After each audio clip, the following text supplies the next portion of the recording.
Hello everyone, welcome back to the channel. Today I wanted to do a little bit of a sit down and talk to you video, so I hope you don't mind. I'm going to try and keep it as short as I can, but I really wanted to have a talk to you about failure and what failure recently has meant to me in my writing work, how I've approached that failure and what I'm going to do after the failure. So if you are a writer, if you are already writing or already published, or if you're an aspiring writer and you're worried about failure, you're not sure how you will keep writing if you receive failure, then basically this video is for you, really, because I just wanted to share my experience with failure and what I'm doing to not let it kick me up the bum, basically. So if you've never seen any of my videos before, my name's Charlotte. I'm a published author of non-fiction books. I've got 2 books out that are about women's history within the country house, but I'm actually an aspiring novelist. I really want to write historical fiction novels and children's books. Basically, I just want to write a little bit of everything. But at the moment, I'm trying to pivot between non-fiction and fiction, and that's kind of where I am in my career at the moment. So why am I doing this video now? Well, last week was Mental Health Awareness Week, and whilst I don't really subscribe to just talking about mental health in a specific time of the year, I am very passionate about talking about any kind of mental health issues at any time of the year. Having specific awareness days or awareness weeks does at least get people talking about the topic a little bit more. And so I wanted to create a little bit of a video around mental health, and this was kind of something that's been on my mind recently. It's something that I've been dealing with a lot with my own mental health, with my creative work, is trying to overcome failure or overcome setbacks. And so I thought I'd make this video. I don't know, I hope it'll be useful to some people. I just kind of want to share my experiences, really, and if anyone else has been through the same thing or is at the same period with their creative work, then hopefully this lets you know that you're not alone. There's other people going through it at the same time. The other reason why I wanted to create this video was because I really strongly believe in showing up with the bad as well as the good online. So much of what we see on Instagram and YouTube is so carefully curated these days that you don't actually know what the real life of the person is like behind the camera. And to a certain degree, I agree with keeping some things private. Obviously, you don't just want to be completely visible online 24/7. But on the other hand, I think it's really important to not curate yourself too much, because then it gives an unfair view of your life. And let's be honest, not everybody's life is amazing 100% of the time. We've all got our own struggles, we all have our own things that we're dealing with, and so I wanted to share a little bit of the things that I deal with that maybe are unexpected sides of being a writer, are unexpected sides of being a creative person, the things that people don't often talk about, and one of the things is failure, and that's just something that I wanted to share, so that as part of my space, my little tiny corner of the internet, we are real and open and talk about lots of different topics, the good and the bad. And the other thing is that being a creative person, you are always going to have an element of failure, because being creative is so much a part of, because experimentation is so much a part of being a creative person. You never write the masterpiece, you never paint the famous painting, you never make the best composed piece of music on the first try. Everything is always evolving and changing and adapting, and you're learning and growing as you go. And so if you just get rid of all of that narrative beforehand and just go straight to the finished successful piece, again, that gives a false impression of the journey to get there, and I don't want to do that. I don't want to erase my struggles and my story. So yes, that's a little introduction as to why I'm creating this video and why I want to share this with you. So the format of this video is basically I'm going to go through 2 failures or perceived failures. I'm calling it a failure because I didn't get the result that I wanted. However, failure is such a strong word, it kind of invokes a finality to it, and I don't believe that this is the final step for either of these 2 processes. But for the focus of this video, we're going to call them failures, and I'm going to stop doing air quotes because I don't like doing air quotes, but yeah, stop it. So the first failure I had was actually two-part. It was a two-part failure, and one part of the failure came in December and the second part of the failure came in March. And that was that I failed to receive funding through the Arts Council's Developing Your Creative Practice Fund. Now, the Arts Council is a funding body in the UK that give money to artists, arts organisations, charities, not-for-profits, and you can apply for money for a project and you receive money, you deliver your wonderful kind of creative project, and then you say how you spent the money. I'm sure there are other schemes in other countries, but this is kind of the main arts fund in the UK. And post-COVID, or I think it might have been like during COVID times, they launched Developing Your Creative Practice, which is a fund that artists, creators, anybody who practices an art form was able to apply for up to, I think, £10,000 to help them develop, as it says on the tin really, develop your creative practice.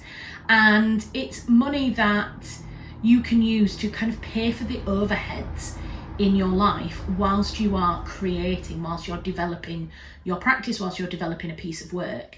And it's a one-of-a-kind fund, especially for people like writers who don't often get development time funded, especially just time to just sit at a computer and write and create.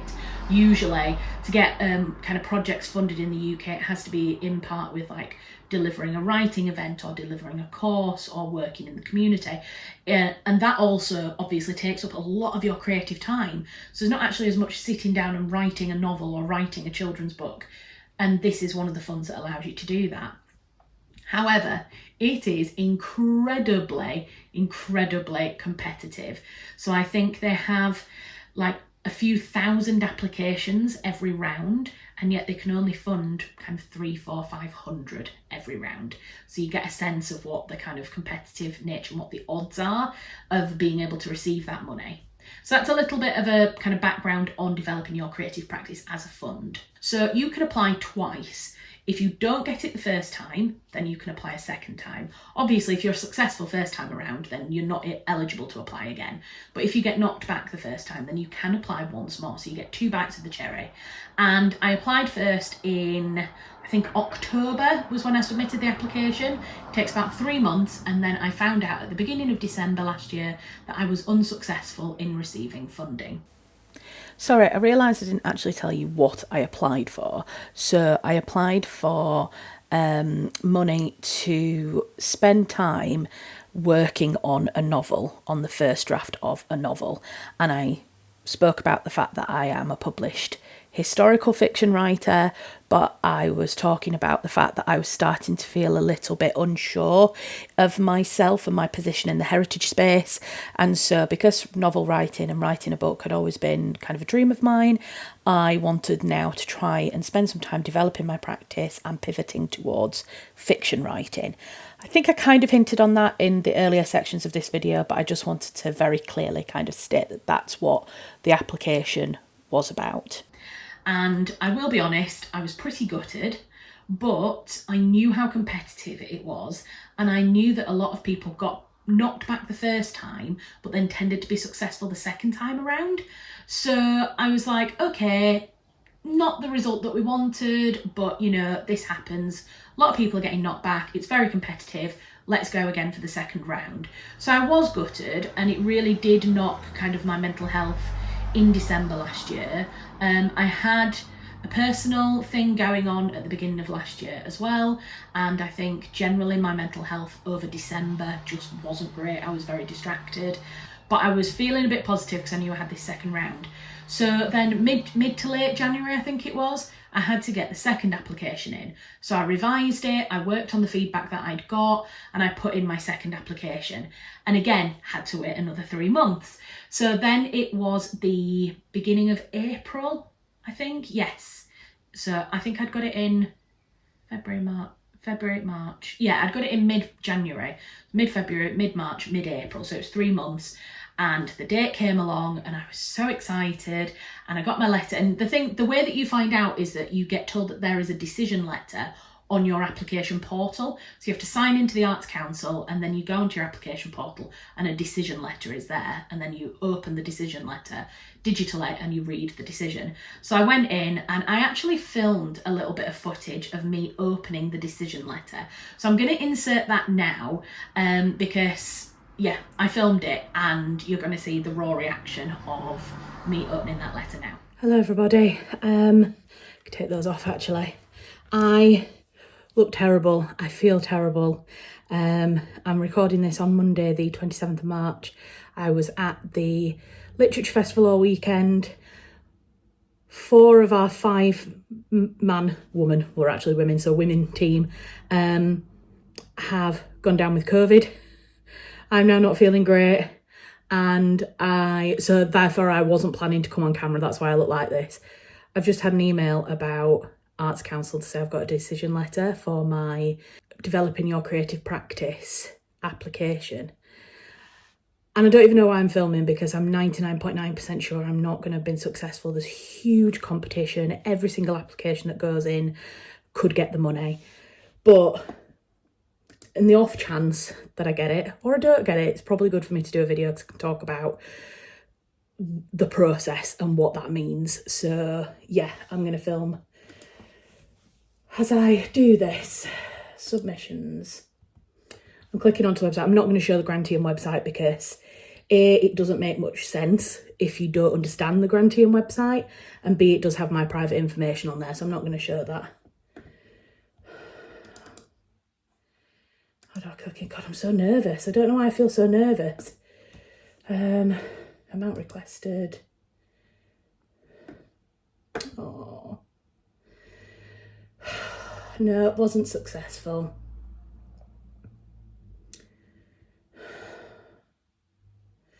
So didn't get it again, which is really, really saddening.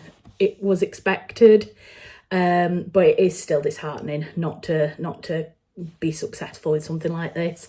Failure is part of being creative, of creating things, and I just felt like this next application was stronger. I had less time to work on the application, and I worried how that would go, whether it would go in my favour or against my favour, because sometimes when you're up against a deadline, you've got to be really clear, you've got to just not overthink things, you've got to just get something down on paper, but also at the same time, you don't give yourself a chance to review, to think twice about things, to go away, get some space from an application, then come back and rewrite if you need to. So it can really go either way. So I get it, I respect it. It's just really disappointing. I think you can probably tell from the fact that I've been sporadic with my videos since the new year, and the fact that, yeah, probably looking at my face, you can tell that I have been really, really, really busy, and I'm grateful. Don't get me wrong, I am so grateful to be busy in my work and to have work coming in. I'm not kind of whinging about that at all. I know I'm privileged. I know I'm secure in my job, and that's such a privilege. I'm exhausted is what I'm going to say at the moment, and that's without me trying on top of my kind of day job to write fiction, to have time and space to create. I'm a big believer in things happening for a reason, and that the universe tells you things. And I believe in positive manifestation. I've been doing a lot of positive thinking this year. And I think what this experience is telling me is that I don't need a pot of money. It would be lovely to have a pot of money there to support me, to take that time and space. But actually, sometimes we need to, if we have the opportunity and the privilege, be able to actually carve that time out for ourselves. My situation is very unique, and like I say, I know I'm very privileged to own my own business, to run my own work, and to have freedom at the end of the day to choose whether I write or read or cross stitch or watch the telly or whatever. So I don't want this to come across as I don't want to come across as ignorant in this video, that I am not aware of that a lot of people would love to be in the position I'm in now, let alone getting funding from the Arts Council. I think what I need to do going forward is to prove to myself that I can do this, that I can find the time in the day to create, and that, not that I don't need the money, that sounds really arrogant, but to say that, you know, this would have been lovely, but actually I'm not going to stop writing. And how can I prove to myself, how can I make myself turn this rejection into an opportunity, turn this failure into a success? So as you can see from watching that, I was pretty gutted, but I was pretty like, this ain't going to stop me. I'm going to keep going. And I definitely felt like that at the time. I think my kind of automatic response to things is, okay, that ain't worked, move on. And that's not something that I like. I'm trying to encourage myself to feel a little bit more when things don't go well, because I think if you just forget it, move on, you're not actually appreciating how you feel in that moment. It might become delayed later. So I think after a couple of days after seeing the decision letter, it really kind of started to sink in that there wasn't going to be somebody with a magic wand or with a magic fund that was going to give me this space to just write. And I'll be honest, from that moment to where we are now, so that's mid-April, we're now coming up to the end of May, the last 6 weeks, I have genuinely been struggling quite a lot with my mental health in terms of work and creative capacity. Generally, in life, I'm happy, I'm good, but I'm feeling an imbalance in my life. My marketing work is doing really well, and I am so grateful that that is continuing to grow, that my clients are happy, and that I'm working well in that area. I'm bringing money into the house, I'm contributing, I'm happy with that. I would, however, like a little bit more balance between that marketing work and creating and writing. And that's the bit that I'm struggling with at the moment. And I think it's because I'm still sort of trying to get my mind over the fact that if I'm going to want to write this book, if I'm going to want to write a book, if I'm going to want to try, then it's going to really have to come in the corners that I can kind of carve out of my day. It's going to have to come on evenings, I'm going to have to write on weekends, and I'm not sitting here and throwing my toys out of the pram and saying I have to write on evenings and I have to write on weekends because nobody will give me any money to write. Because I appreciate so many writers who are now full-time authors did not start their career just writing full-time. They did not just have the privilege of being able to sit down and write. They had to have jobs, they had to have careers, they had children, families to look after. And so I think I just need a little bit of a personal talking to, as in I need to talk to myself and say, no, get a grip. Things don't always come easily, and that would have been fantastic if you'd have got it, but you didn't. So now's the time to just suck it up and get on. If you really want to write a novel, then get your head down and kind of do it. And that's kind of how I've snapped myself out of it a little bit. Like I said, up till now I have been struggling, and I'm trying to find a balance in the marketing work so that I can give myself a few hours a day or a few hours a week where I can do the creative work. And if I can carve that out first, then hopefully that will make everything else more manageable for me mentally. So moving on, the second I was just about to do air quotes, I'm not allowed to do air quotes, I know. The second perceived failure that I had was that in January I applied for, sorry, there's a motorbike going past, I applied for the Women's Prize for Fiction Discoveries Prize, and the Women's Prize for Fiction is, as it sounds, it's a prize for women who write fiction, and it's an internationally acclaimed prize. Most female writers who become published authors would dream of being included in that prize. And that they launched, I can't remember when they launched it, but it's a Discoveries Prize, which is basically for unpublished writers. So if you're unpublished, you can, I think you publish like 1,000 words, your synopsis, and some information about you yourself to the Discoveries programme. And then they will long list, shortlist and announce a winner. And if you're long listed, you get a range of prizes. If you get shortlist, you get a range of support and prizes as well. And then the winner gets like representation with an agent. They get to develop their book and ultimately get published. So it's a huge opportunity, but this one has even smaller odds of winning compared to the next one. So I'm sure you're anticipating what I'm going to say here, but I wasn't longlisted. And if you're not longlisted, you can't be shortlisted, you can't ultimately become the winner. So that's it. If you're not longlisted, that's it for your submission. And unfortunately, because of the number of submissions that they get, you don't get feedback as to why. So that was another thing. I think that came maybe a couple of weeks ago, the Discoveries Prize long list announcement. And I think because of the not getting developing your creative practice, that hit me more than I think it would do ordinarily, because these things are such long shots that you throw them in because it's good practice. You know, the one thing, I'll go on to tell you why this was particularly good for my practice in a minute, but you know, you put them in and you never expect to win anyway. So I can't really answer 100% why this hit me so hard. And I think it is because I was already not feeling great about the developing your creative practice answer. So yeah, I've just been a bit like, I failed at both things. Is this it? Is that it now? Do I just accept that maybe I'm not a good writer? Sorry, I need some squash and then I need to get going because I need to pick Tom up from the station soon.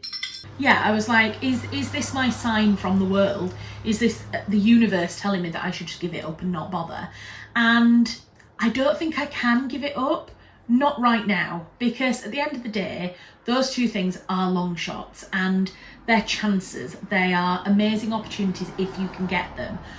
But if I stopped writing now, I don't think that would make me a proper writer, because you've really got to push through things like this, the knockbacks and the setbacks, because until I've written a book and handed it to somebody and they say, no, actually, that's not good enough. And even then, I'll come on to talk about it in a minute, even then I don't think I would say, okay, I won't do it anymore. You've just got to keep going. And I think that's kind of the mentality that I'm at now, is that I can't let those voices in my head tell me that actually I'm not good enough. Oh, Tom's ringing me. Tom's train is delayed, which means that we do actually get more time, which is good. Because I can feel myself rambling.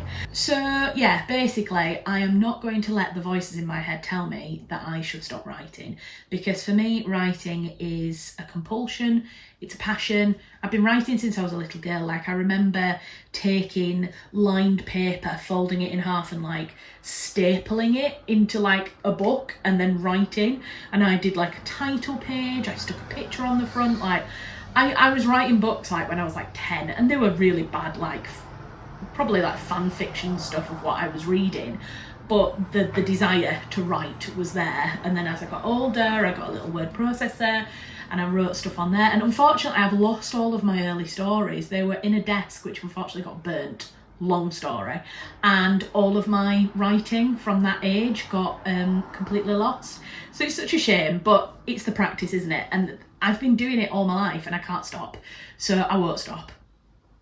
Pretty sure there's a Miley Cyrus lyric in there, but I'm not going to sing, don't worry. And the other thing is that I'm going to keep applying for things. I'm going to keep applying for funds. I'm going to keep applying for competitions and writing opportunities. I did say earlier that there was one upshot to doing the Discoveries Prize, and other than just obviously throwing your hat in the ring and having a go, the other thing with that was that it forced me to write a full synopsis of my Lighthouse novel. Now, I was writing my Lighthouse novel through NaNoWriMo. I've done several kind of videos about that project, and I've put like snippets of it on my Instagram, and it stalled. I got about halfway through and the whole project just stalled. And I think it was because I didn't have a synopsis. I didn't have any idea what happened next in the book. And so basically doing the Discoveries Prize made me write out a full synopsis. And so what I'm now doing is going through that synopsis and taking the main points of that synopsis and kind of beefing them out so that I've got like a more elaborate chapter plan. Because I think if I work that way and get my chapter plan out, then it's just about bashing out those chapters then. I think that's how I work best. It's kind of how I wrote my non-fiction books. So yeah, that's what I'm going to do. Now that I've got that together, I feel like even though I didn't get longlisted, even though I didn't win that competition, there was still a real positive kind of movement that came from that. There was a real positive outcome in that I've now got a finished synopsis. So, to wrap this video up, what is my overall advice? Well, first of all, do not let a failure stop you from doing what you want to. It sounds really cheesy. It's like, you know, what is that quote from Cinderella? What was it? A Cinderella Story with Hilary Duff? It's like, don't let the fear of striking out keep you from playing the game. And it's so cheesy, and I quote that a lot, and I think about that quote quite a lot. But it's true, like, you should not let the fear of failure stop you from having a go. And I know that sounds easier said than done, and I know it's really hard to overcome that self-doubt and that, oh, what if? But what if it works? What if it happens? What if success comes? It hasn't for me yet, but I'm still confident that it will do at some point. So yeah, I would say just keep going, just keep trying. And if it's something that you're really, really passionate about, do not let anybody tell you that you shouldn't be doing it, because for nothing else, if it makes you feel good when you do it, then that's enough of a reason to be doing it. And hopefully somewhere along the line, you will publish, you will sell, you will have that kind of outcome that you want from creating that piece of work as well. And also, the biggest thing that I was reminded of recently was that many of the world's biggest and most successful writers were turned down many times before they got published.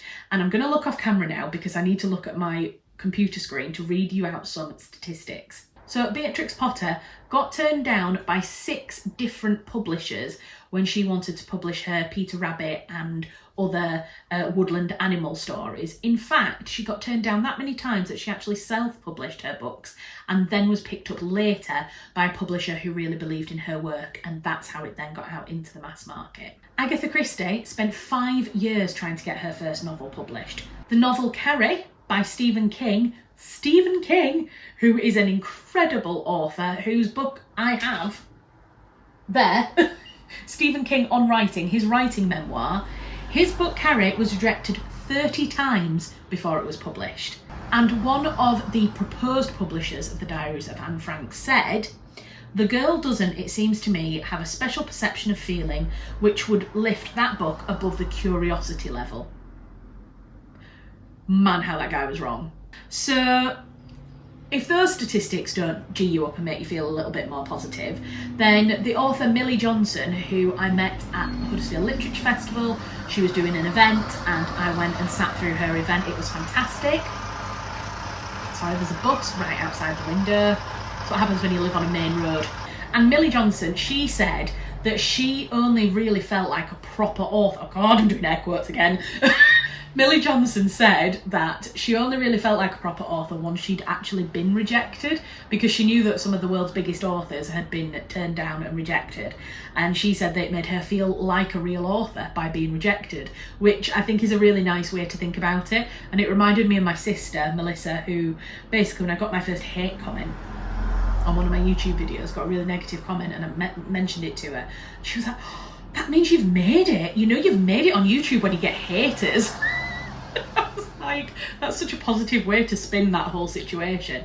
And it's the same with Millie Johnson, you know, she only felt like a proper author when she'd been rejected. So in some ways, maybe I'm on the path to like international writer fame or something like that.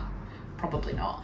But what I'm saying is that those people didn't let failure put them off, and look at where they are now. So if they can do that, then so can I, and so can you. So that's it. That's my video on my failure, my rejections, and how I overcame them. I am still learning to overcome them.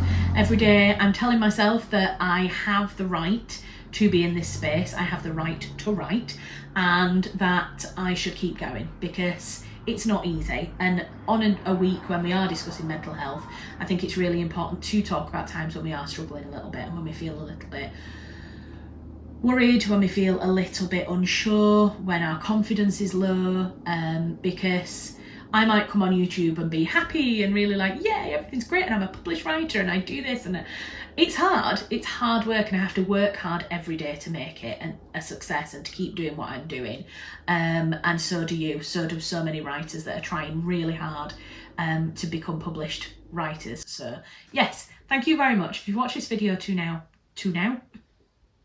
If you've watched this video up till now, please put a, what emoji shall we do?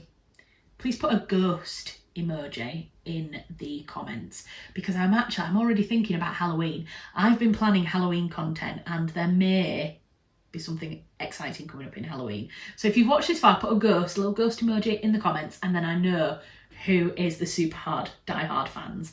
And if you've got this far and you've put the ghost emoji and you're not already subscribed to the channel, what are you doing with your life? Please subscribe, and you get to see my face pop up in your notifications. Right, I'm going to go because it's now time to go and pick Tom up at the train station. And yeah, thank you very much, and I will see you in the next video. Bye guys.